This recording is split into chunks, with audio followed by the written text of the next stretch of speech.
Welcome to DK Champ.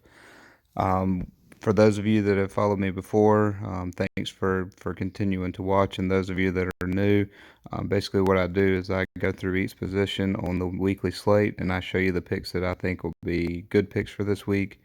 And then I go over some of the sleepers that I like.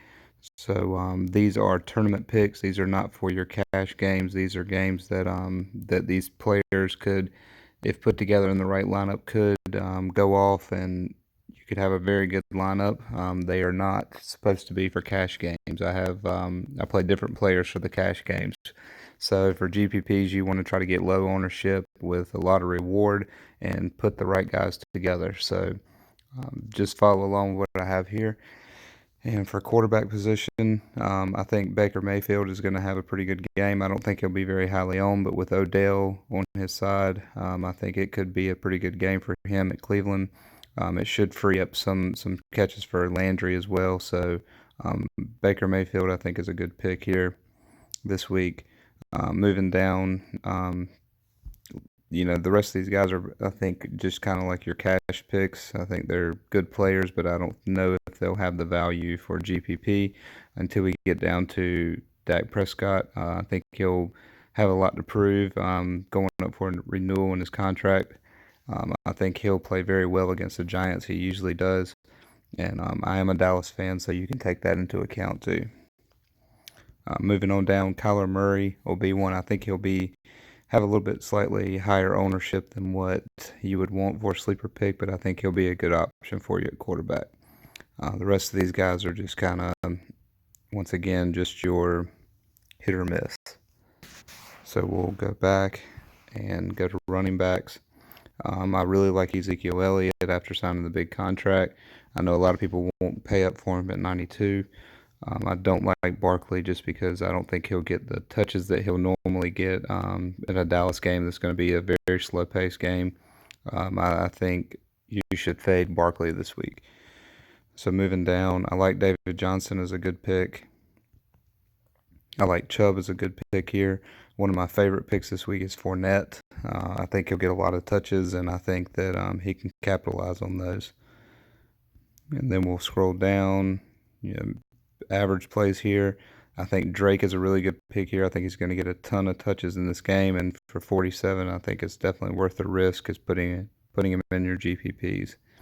So moving along to receiver.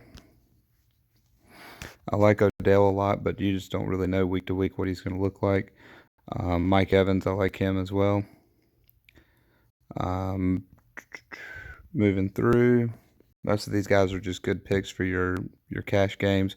Somebody in here could go off, but one I really like is going to be Landry, just because I think the focus is going to be on Odell, and that'll free up Landry. He's a really good receiver. If Mayfield can get it to him, I think Landry could have a pretty good day. Same thing with Ridley. I think he'll have a pretty solid game as well. A lot of the focus will be back on Julio Jones here, so make sure to kind of give him a look as well.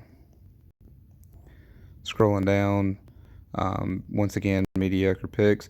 I like Fitzgerald too. Should be a good little combination here with Fitzgerald and the new quarterback, so that's one that I'll probably take a look at in some GPPs. Moving on down, the receivers, I'm really just going to pay up for some of the better guys in receiver. I'm not looking too much at some of the sleepers here.